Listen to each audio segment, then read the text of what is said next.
Chapter 1. Out of Asian. My life growing up in Hong Kong was like a bad stereotype. I played the violin, I was super good at math, and I played ping pong competitively. In China, people take ping pong seriously. It's not just a drunken frat house game. Ping pong is a prestigious national sport. The ping pong champs in China are national heroes, like Brett Favre without the dick pics. Everyone from your 5-year-old neighbor to your 70-year-old aunt knows how to slice up some sick spins. My parents signed me up for ping pong classes early on. I had quick feet and a lightning backhand. Soon I was competing in the 13 and under Hong Kong championship leagues. I always had good form, but I was always smaller and weaker than the other kids. My dad would give me a pep talk before every match. "Jimmy, even though you are short, even though you are weak, and the other kid is way better than you are going to do okay." He wasn't exactly Vince Lombardi, but thanks, Dad. My tiny size eventually paid off when I was asked to test out a brand new line of ping pong tables with adjustable heights. They invited pro players to play with the kids, and it was broadcast on the local news. It was a big deal. That was my big TV debut. I was 10 years old. My perfect form and tiny stature made for an adorable display at the ping pong table. The news camera found its way to me and gave me a personal close-up interview. The reporter asked me, "How do you like these new tables?" "I like them because you can adjust them to be shorter, and I am short." It was so cute. The next day, the news station called my family and asked me to come back for a full studio interview. This kid was a fucking star. I went on the show with my dad and crushed the interview. There were 3 cameras in the studio, and I was a natural, swiveling my head from a camera to see camera, charming 7 million people in Hong Kong with every line I uttered. Everyone thought I was the star ping pong prodigy. I became the coolest kid in school and the pride and joy of my family. Everyone called me the Golden Boy TV star. I felt like a celebrity. A few months later, I competed in a youth tournament representing my school. I was the favorite to win it all, but I faltered in front of the whole school. I lost 21-3 to a no-name newcomer, 2 matches in a row. Everybody was shocked. It was like Mike Tyson getting knocked out by Buster Douglas. The boy they once believed in was just a fraud. I couldn't back up my hype with my skills. I was definitely more a looker than a player. I was an imposter destined to be an actor. I've always felt like an outsider, even as a Chinese kid growing up in Hong Kong. Hong Kong was a thriving British colony with its own government, and people in Hong Kong often looked down at their neighbors from mainland China. Even though I was born in Hong Kong, my parents were mainlanders from Shanghai. I'd speak Cantonese in school, Shanghainese back home, and watch TV shows in Mandarin. These Chinese dialects sounded as different as Spanish and Italian. My schoolmates in Hong Kong always called me Shanghai boy. I had to stand up for myself when kids made fun of me for speaking to my parents in Shanghainese, wearing clothes from Shanghai, and eating the Shanghainese food I brought to school. I didn't mind the teasing, but I'd always felt out of place, even in the city I was born in. This turned out to be some early practice on fitting in when we immigrated to America. Everyone in Hong Kong has a legal Chinese name and an English nickname. My legal name is a 4-character Chinese name. My family name is a rare 2-character last name, Ouyang, and my given name is Manxing, which means 10,000 successes in Chinese. It's a hopeful name that is sure to set me up for failure. No matter how successful I become, I can never live up to my parents' 10,000 ambitions. Jimmy was my English nickname given to me by my parents. I grew up in a tight-knit nuclear family with my parents and an older brother. My mom's name was Amy because it sounded close to her Chinese nickname Ami. My dad named himself Richard because I want to be rich, he explained to me. And my brother was named Roger after my parents fell in love with Roger Moore's portrayal of 007. Roger O. Young never liked his English name. He thought it sounded like an old white guy. So he changed his English name to Roy, an old black guy's name. I asked my parents why they named me Jimmy. They didn't really have an answer. My dad said, "It just sounded pretty good." My mom is a fashionable lady who is too ambitious to be just a housewife. She was the stay-at-home mom turned career woman, becoming the general manager at a high-end clothing store in Hong Kong, aptly named Dapper. Mom is a people person, but she is also very blunt. It's definitely a cultural thing. Asian ladies will tell you exactly what is wrong with your face, in front of your face, as if they were helping you. I always have to brace myself when I visit my parents. My mom often greets me with a slew of non-constructive criticisms. Jimmy, why is your face so fat? Your clothes look homeless, and your long hair makes you look like a girl. After 30 years of this, my self-image is now a fat, homeless lesbian. Mom has always been a shrewd shopper. She's not cheap, but it's all about finding a good deal. I once bought a $50 t-shirt at full price. She almost had a stroke. Jimmy, you spent $50 on that shirt? Are you crazy? I can buy you 5 shirts in China for $10. Then my dad tested the quality of the material by rubbing his thumb and index finger on the shirt. Not even 100% cotton. Garbage. It took me a long time to come to terms with buying anything outside of Ross. My dad is a sharp businessman and entrepreneur. He started a thriving medical equipment business in the early 90s in Hong Kong and then later became a financial advisor at Merrill Lynch when we came to America. He is the ultimate critic. He is a food critic, a movie critic, and a people critic. Every restaurant we go to, he complains about the food, the service, and even the utensils. He's like a walking Yelp review. The beef is tougher than a piece of cardboard. This is worse than the crap I ate during the communist revolution. How are you going to call yourself a high-end restaurant if you use disposable chopsticks? I feel like I'm eating at Panda Express. The waiter is such an asshole.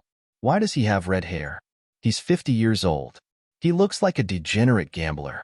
The only restaurant he never complains about is Carl's Jr. He can devour 2 $6 burgers in one sitting. An impressive feat for anyone, especially a 70-year-old Chinese dude. Food is the glue in every Chinese family, and ours was no different. Chinese people are the biggest foodies in the world. There's a saying in China, people put food first. We took dinner very seriously.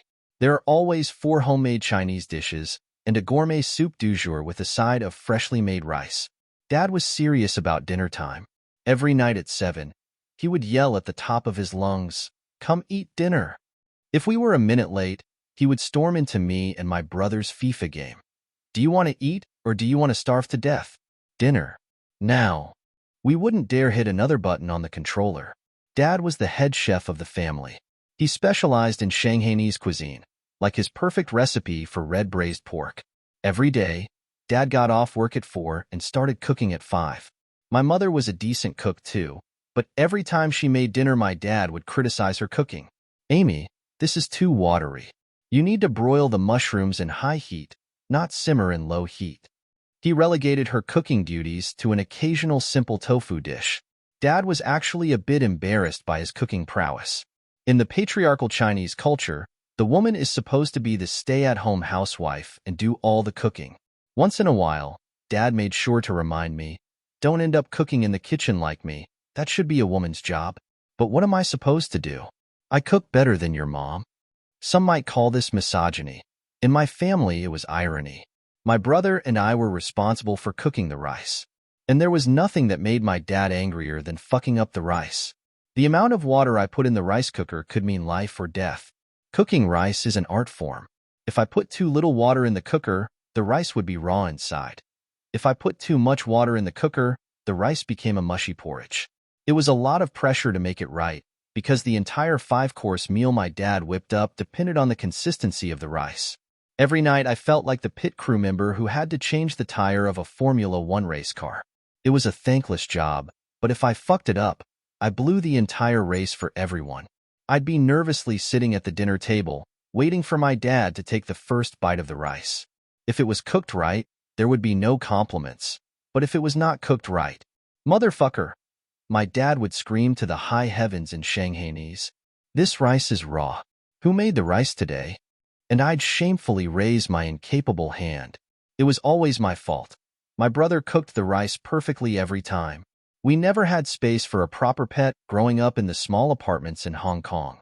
When I was 5, my brother and I got a couple of tadpoles, and we managed to raise them into frogs. That was our puppy. Then when I turned 8, my dad surprised us with a few fluffy, warm-blooded pets.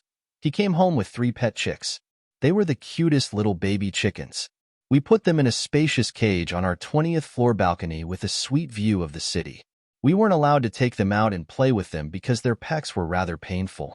But we got to pet them through the cage, and I used to stare at their cute, fluffy yellow feathers for hours.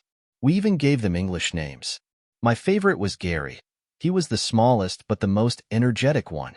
He reminded me of myself. Watching them grow was like watching a tadpole slowly transform into a frog. I was so proud of our progress. One day, I came home from school to visit little Gary and his friends, only to find the cage was empty. I panicked. I checked around the balcony, the living room, the bedrooms, and I couldn't find them anywhere. Oh my God. Did they fall off the balcony? Then I went up to my dad in the kitchen. Dad, where's Gary? He's right here. Dad pointed to the wok in front of him, sizzling with fried chicken. And then I realized Gary and his friends were never meant to be our pets. They were just farm-to-table dinner. I felt sick to my stomach. I was sure I would never be able to love again after that. I cried through dinner that night. But I have to admit, Gary was delicious. Watching American action movies was the thing to do in Hong Kong. We were obsessed with all the larger-than-life American action heroes. Arnold, Stallone, Seagal, and Van Damme. We watched Terminator 2 every other weekend on our VCR. The opening sequence with the killer robot revolution scared the shit out of me, but then Arnold would drop out of the sky naked and save us all. One of our favorite local celebrities was Stephen Chow, a comedy legend in Hong Kong who later became an international star with Shaolin Soccer and Kung Fu Hustle. Stephen created a genre of comedy films in Hong Kong called Mo Lei Tao. Translated from Cantonese, it literally means nonsense. He mixed slapstick humor with his signature deadpan demeanor, much like Leslie Nielsen in the classic Jerry Zucker films like Airplane and The Naked Gun. Stephen was my hero, and his Mo Lei Tao films were my first comedy inspirations. My favorite film of his was From Beijing with Love, a spoof of the 007 series, featuring Stephen playing a bumbling low-end Chinese spy. The physical and prop humor were top-notch. The Chinese 007 pulls out a top-secret gadget kit. It has a mobile phone that is actually a shaver that is actually a hairdryer, and a hairdryer that is in fact a shaver. The creativity of these gags gave me some of my fondest childhood memories. Stephen Chow was my Hong Kong version of the Three Stooges, Laurel and Hardy and Peter Sellers. How to pursue your dreams with Asian parents. In America, people always tell me, money can't buy happiness. Do what you love. In my Chinese family, my dad always tells me, pursuing your dreams is for losers. Doing what you love is how you become homeless. The most important values in American culture are independence and freedom. The most important values in Chinese culture are family and obedience. And by no choice of my own, I am caught in between the two worlds. Having immigrated from Hong Kong to Los Angeles, I live my life in an often difficult duality. I grew up believing in the Chinese values my parents instilled in me, but I longed for the American value of pursuing what I loved. I have always been jealous of American kids and their freedom to do whatever they want. It's so simple for them. They don't have to follow a different set of Chinese rules back home. They get to frolic around the neighborhood streets and play in their tree houses by themselves with no parental supervision. My mom didn't even let me cross the street by myself. I had to hold her hand until I was 14 years old. Asian parents are more protective than a lioness with her newborn cubs. Ever since we moved to America, I had to ask myself, am I Chinese or am I American? I was caught between the two cultures and their polarizing beliefs. Should I follow my family's rules and be an obedient Chinese son? Or should I follow my freedom and be an independent American man? Top 5 Chinese rules. 1. Respect your parents, your elders, and your teachers. Never talk back or challenge them under any circumstance. 2. Education is the most important thing. It's more important than independence, the pursuit of happiness and sex. 3. Pay back your parents when you start working. We were all born with a student loan debt to our Asian parents. Asian parents' retirement plans are their kids. 4. Always call your elders uncle or auntie, even if they are not related to you. Never call them by their first names. 5. Family first, money second, pursue your dreams never. Whenever I tried to challenge my dad on his Chinese beliefs, he'd sternly put down the hammer. You never ever talk to your father like that. It's disrespectful to challenge your father. I'd never dream of doing that to my father. How could I argue with that logic? So instead of forcing my parents to accept the American mindset, I quietly rebelled.